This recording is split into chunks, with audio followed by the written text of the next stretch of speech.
We need more psychology. We need more understanding of human nature, because the only real danger that exists is man himself. Have you ever stopped to think that maybe you are not who you think you are? That the thoughts you have, the decisions you make, the desires that seem to be yours may not have come from you? What if I told you that there is a hidden force within you, silent, deep, dark, that has been guiding your life since day one, without you even realizing it? No, this is not a conspiracy theory. This is psychology. And if there is a name you need to know to understand what is really going on inside your mind, that name is Carl Gustav Jung.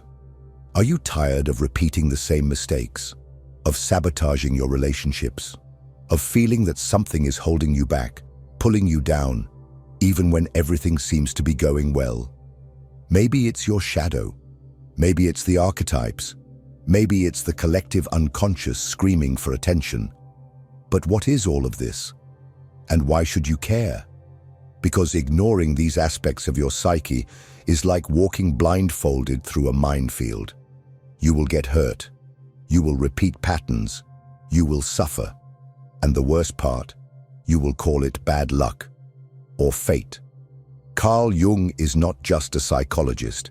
He is a cartographer of the human soul. He mapped the most hidden corners of the mind, where no one else had the courage to go. And what he discovered can change everything you think you know about yourself. This video is not a biography. It is not a summary. It is a mirror. And I will show you what you have been avoiding to look at for years. But be careful. Once you understand Jung's ideas, there is no turning back. You will start to see things that were previously unnoticed. You will recognize the monsters that live inside you, and perhaps, for the first time, you will understand that the greatest enemy of your life is not out there. It is within. The good news? This enemy can become your greatest ally, but only if you have the courage. So take a deep breath, clear your mind, and get ready, because this is, without exaggeration, the only explanation about Jung that you really need to hear. And after it, you will never look at yourself the same way again. Carl Jung was not an ordinary psychologist. He was not only interested in curing symptoms or adjusting people to a sick society. He wanted to go deeper, much deeper. He wanted to understand the human soul. Jung looked into the abyss of the psyche and had the courage to dive into it. And what he found there changed the history of psychology forever.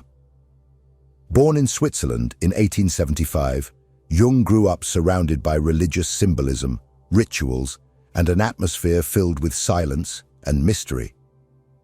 From an early age, he sensed that there was something more in human experience, something that could not be explained merely by words or logic.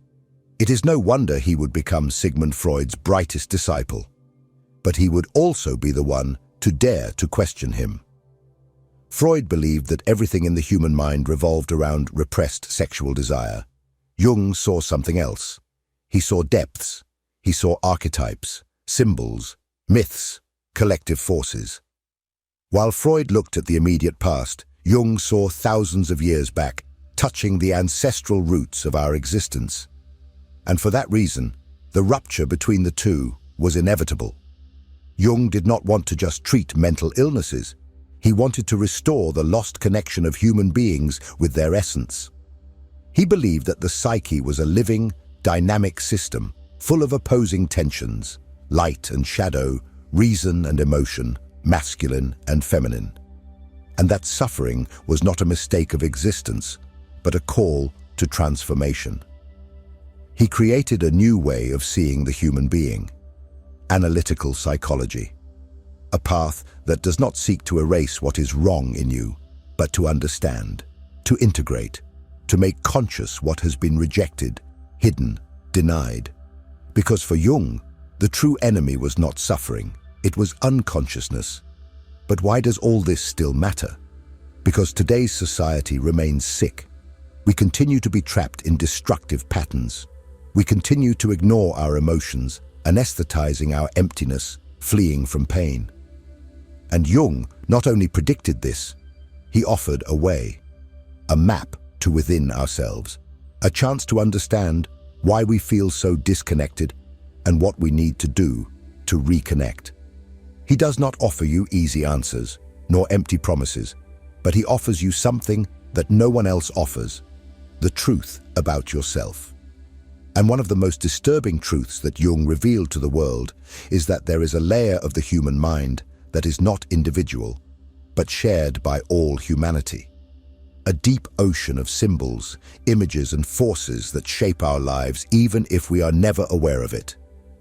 In the next part, we will dive into this mysterious place that Jung called the collective unconscious, and you will realize that there are many more other people living inside you than you imagine. Most people think that their thoughts, feelings, and fears are uniquely theirs, that everything that goes on inside the mind is the result of personal experience, childhood, culture, individual memories. But Carl Jung radically challenged this idea. He revealed that there is a deeper layer of the psyche, older and more powerful, that does not belong to you, yet still governs you. He called this the collective unconscious. Imagine your mind as a small island. Everything you have lived, your memories, your traumas, your stories, is there. But beneath this island, there exists an invisible dark ocean shared by all human beings. A sea where symbols, images, and patterns that have been formed over thousands of years swim. These are ancient myths, primordial archetypes, forces that existed long before you were born, and that still live within you, shaping the way you think, love, and suffer. The collective unconscious is not a beautiful metaphor. It is a psychic reality that manifests in dreams, fantasies, religions, the films that move us, the stories that span centuries. This is why different civilizations at different times created similar myths, with heroes, sages, monsters, journeys, and redemptions. These stories are not just cultural inventions. They are reflections of the very structure of the human soul. Jung believed that behind every human behavior, there exists an archetypal pattern. When you feel fear of abandonment, you are touching an ancestral archetype. When you feel a deep need to belong, to find meaning, to overcome yourself, you are being guided by forces that have been present since the dawn of humanity. And that is exactly why ignoring the collective unconscious is like ignoring gravity. You can pretend it doesn't exist, but it will still pull you down. It will manifest in your relationships, in your choices, in your repetitions, until you realize that you are not just fighting against your own ghosts, but against the ghosts of all humanity. But what exactly lives within this collective unconscious? Who are these invisible forces that shape your behavior without you realizing it? Jung gave them a name. He called them archetypes, universal forms, present in all of us, that act as patterns of behavior, emotion, and thought. And among all the archetypes, there is one that is the most ignored, the most feared, and the most dangerous. It lives within you. And as long as you do not look at it, it will continue to control your life. In the next part, we will talk about the shadow, the dark side of your personality that you try to hide, but that watches you all the time. If this content is making sense to you, click the subscribe button and subscribe to the channel. Thank you for your support. Have you ever done something that you later deeply regretted and couldn't even explain why? Have you ever exploded with anger at someone and later said, "I don't even know what got into me"? Have you ever felt envy, jealousy, anger, pride, but chose to ignore or justify those emotions instead of facing them? Then you have already met your shadow. You just didn't have the courage to look at it. Carl Jung believed that every human being carries within themselves a dark side, a rejected, repressed, denied part, made up of everything you don't want to admit exists in you. your most shameful impulses, your unacceptable desires, your weaknesses, your arrogance, your cruelty, your neediness, your vanity, your fury. All of this lives inside you, and the more you try to repress it, the stronger that force becomes. The shadow is everything you tried to hide to be accepted. It is what you had to suffocate to fit in. It is the child that was pruned, the teenager who had to be silent, the adult who learned to smile while crumbling inside. And here is the brutal truth. Everything you don't face in your shadow starts to control your life beneath the surface. The shadow doesn't disappear. It disguises itself. It manifests in the judgments you make of others, in the anger that explodes for no reason, in the shame that paralyzes, in the internal voice that says, "You are not good enough," in the sabotage that prevents you from moving forward, always at the most important moment. And the more you believe you are a good person, the more dangerous your shadow becomes. Because you don't recognize anger, selfishness, envy as parts of yourself, so you project them onto the world. You start to see evil always in others and never in yourself. Jung said, "Until you make the unconscious conscious, it will direct your life and you will call it fate." In other words, as long as you keep pretending the shadow doesn't exist, you will continue to be dominated by it. You will repeat the same patterns. You will choose people who hurt you. You will sabotage your opportunities. You will flee from love, success, freedom. Because deep down, you believe you don't deserve it. But there is a way. There is a way to confront this darkness, not to destroy it, but to integrate it. Because the shadow is not just destruction, it also holds power. It contains the raw energy that, if well harnessed, can transform you completely. But for that, you need to be willing to enter dangerous territory, to face parts of yourself that have been banished, forgotten, suffocated. It is in this confrontation that the true process of self-knowledge begins. And Jung named this process. He called it individuation, a difficult, long path, but absolutely necessary for those who want to be truly free. In the next part, we will understand how this process works and why it is the only real way to become whole. Because as long as you continue living in fragments, you will continue living in conflict. Most people spend their entire lives trying to fit in, pleasing their parents, meeting social expectations, conforming to the standards imposed by culture. They mold themselves, distort themselves, anesthetize themselves, all to avoid confronting who they really are. But deep down, there is an emptiness, a discomfort, a feeling that something essential is missing. Carl Jung knew exactly what that was. He called it the absence of individuation. Individuation is not cheap self-help. It's not about living your best version or manifesting abundance. It is the brutal, intense, and profound process of becoming a whole human being. It is the confrontation with one's own shadow, the integration of internal opposites, the reconnection with the soul. It is ceasing to be just a mask, what Jung called the persona, and starting to discover the true self that lives behind it.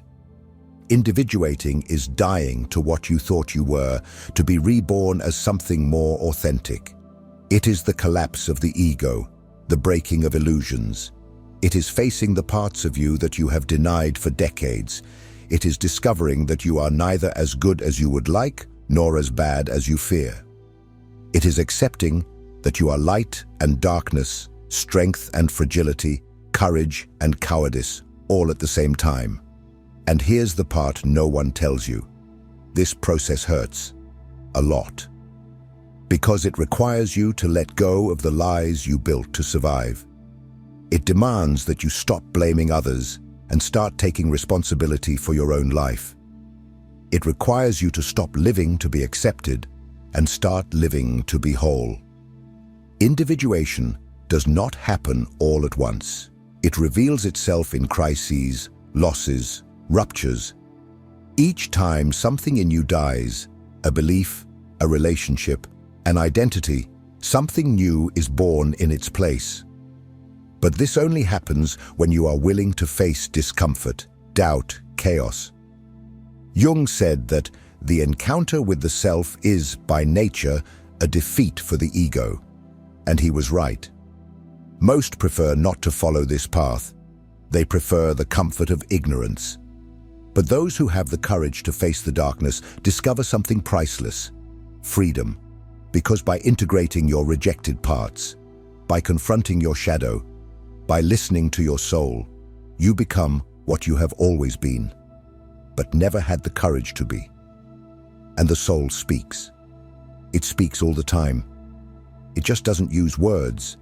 It uses symbols, images, stories. It speaks through your dreams. And if you know how to listen, you can uncover secrets that reason could never access. In the next part, we will enter this mysterious territory. We will explore what Jung called the symbolic language of the psyche, and understand why your dreams may be the key to your transformation. While the modern world mocks dreams, treating them as nonsense or random noise of the mind, Carl Jung went in the opposite direction. For him, dreams are the voice of the psyche. They are not noise. They are messages, encoded, mysterious, symbolic, but never useless. Every night when you sleep, something inside you awakens, and it begins to speak. But the problem is that you haven't learned to listen. Jung saw dreams as attempts by the unconscious to restore psychic balance. When consciousness strays too far from essence, the unconscious sends images, scenes, archetypes, symbols, everything necessary to pull you back to the center. Dreams, therefore, are not just records of daily experiences. They are guidance, directions, invitations, warnings, sometimes even alerts. Think about this. Why do you dream of falling when you are losing control in real life? Why do you dream of teeth falling out when you feel weakened? Why does the same symbol appear repeatedly, even in different dreams? This is not coincidence. This is the soul trying to communicate. But the soul does not speak in rational language. It speaks in symbols. And here comes one of Jung's greatest contributions, the study of archetypal symbolism. Lions, snakes, houses, forests, mirrors, doors, tunnels, mothers, shadows. These elements do not appear in your dreams by chance. They represent parts of your psyche. They are pieces of your soul trying to emerge. And each symbol has an energy, a function. A house, for example, may represent your inner self. A snake may indicate transformation. A ladder may point to spiritual ascent or unconscious descent, depending on the direction. A mirror may be the reflection of the shadow you do not want to see. Understanding this language is like learning an ancient language, the language of your soul. Jung believed that the more we ignore the symbols of dreams, the further we drift away from ourselves. And when we stray from the center of the soul, we become lost. We enter a crisis. We become anxious, depressed, disoriented. We lose our sense of direction because we lose connection with the internal compass. Dreams are that compass, and ignoring them is like covering your eyes while walking through a maze. Do you want to know who you really are? Do you want to understand why you attract certain patterns, why you feel stagnant, why you carry certain fears? Look at your dreams. Write them down. Reflect on them. Face your symbols. They contain answers that your conscious mind cannot formulate. But dreams are not the only ones that speak in symbols. There is a much deeper, older, and more influential force that also manifests through them. Archetypes.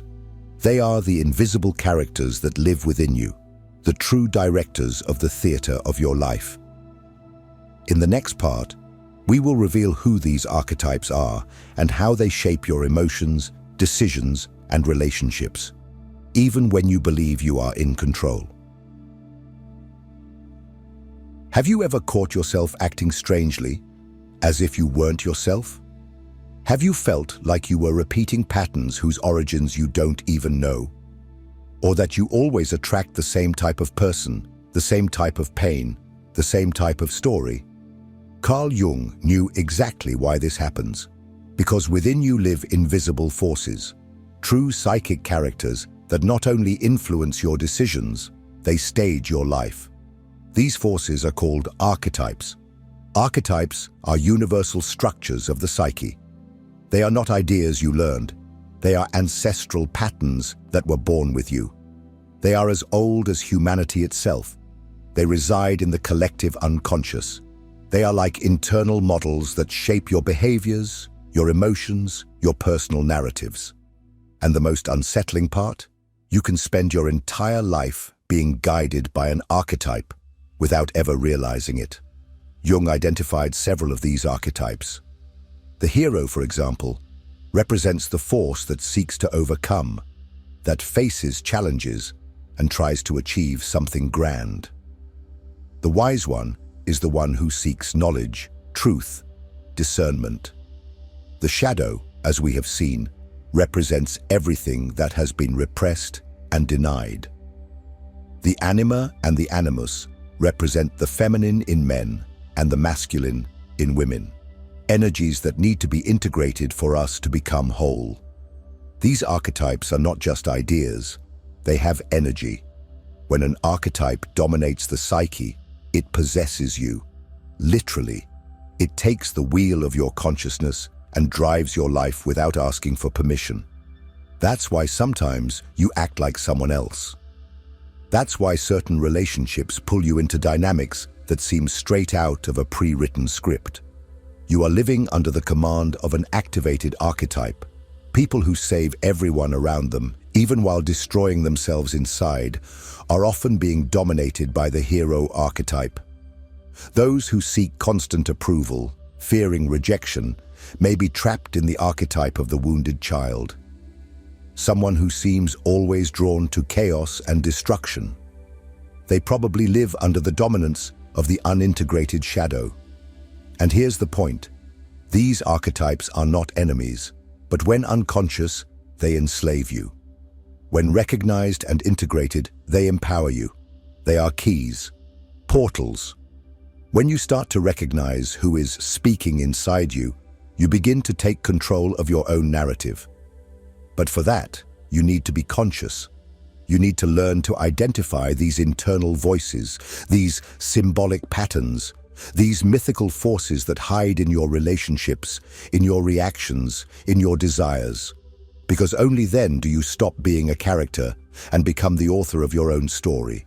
And it is precisely here that Jung's ideas become even more urgent. Because today, more than ever, we are being bombarded by stimuli, distractions, and pressures that pull us away from our essence. We live in a world that pushes us outward and completely disconnects us from what exists within. The consequence? An emptiness, a collapse of meaning, a spiritual crisis masked as stress, depression, and anxiety. In the next part, we will understand why Jung's ideas are more relevant today than they have ever been, and how they can offer answers to the psychological chaos of modern life. If what you're hearing resonates with you, you'll find real value in my ebook, Beyond the Shadow. It breaks down Jung's core ideas and gives you tools to understand yourself more deeply. Link is in the pinned comment. We live in the information age, yet we have never been so disoriented.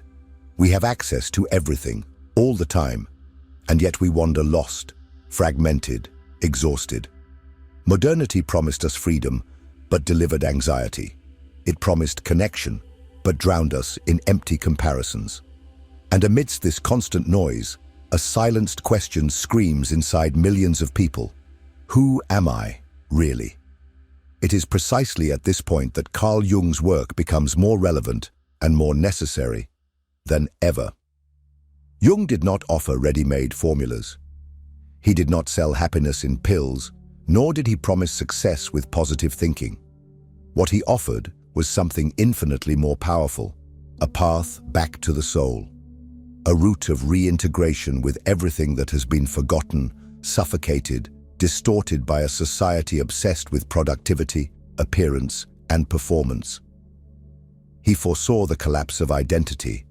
He saw how modern man would be consumed by the persona, the social mask we wear to be accepted, admired, promoted. He knew that by ignoring the shadow, we become slaves to the forces we pretend not to have. That by rejecting our dreams, we cut the bridge to the unconscious. That by laughing at symbols and archetypes, we lose the map of our own being. Jung wrote about this decades ago. But today, it is as if he were describing exactly what is happening. People who feel empty, even surrounded by achievements. Relationships that are increasingly superficial, fragile, disposable. Existential crises in young people in their 20s. Explosions of anxiety, depression, and disorders that medicine tries to contain but does not understand. The modern world sold us the illusion that we can live only on the surface, but the soul does not accept being ignored for long. And when it screams, it does not ask for likes. It asks for meaning, depth, integration. Jung was not a therapist for times of peace. He was a guide for times of collapse, times like now. Because when everything outside loses its meaning, status, success, control, it is necessary to turn inward. And this internal dive is frightening. Because inside, you will not only find light, you will find monsters, traumas, masks, painful truths. But you will also find something that no one can give you, your true self. You will not heal your life with ready-made phrases, nor with shortcuts. But if you have the courage to face yourself, to strip away the illusions, to dive into this process that Jung called inner transformation, then yes, there is hope. And this video is here for that, to remind you that there is a path, that your pain makes sense, that you are not broken, you are just fragmented, and you can rebuild yourself. But what does that mean in practice? How do you start this journey back to yourself? How to move from theory to real transformation? In the next and final part, we will close this dive with a raw and necessary truth, and show you why this video could be the turning point your soul has been waiting for. You spent your whole life trying to fit in, protect yourself, and belong. You pretended to be strong when you were in pieces. You smiled when everything inside you was screaming for help. And at some point along the way, you forgot who you were. You forgot your essence, your mystery, your creative chaos, your soul. But now something in you has started to awaken. And it's no coincidence that you are here. Jung believed that nothing happens by chance, that even the most accidental encounters are manifestations of the unconscious trying to show you something. And perhaps this video has been exactly that. A call to stop running away, a call to stop lying to yourself, a call to abandon the surface and dive deep into the depths of your psyche. What Jung teaches us is not easy to hear, because it requires courage, it requires pain, it requires responsibility, but it is also liberating, because the moment you understand that you're not broken, just unconscious, you gain power, the power to transform, to integrate, to heal. You don't need to understand everything right now. You don't need to decipher all your dreams or identify all your archetypes. But you need to take the first step, the step of honesty, the step of saying enough. Enough of living on autopilot, enough of denying your pain, enough of being a prisoner of a superficial version of yourself. From now on, everything changes, because now you know. And what has been seen can no longer be invisible. And I want to make you an invitation. If this video touched some part of you that was asleep, comment down below. Tell me which of these ideas confronted you the most, which truth hit you hard, which part of your shadow you know you need to look at, but are still avoiding. Because just putting this into words, you are already bringing light to the unconscious.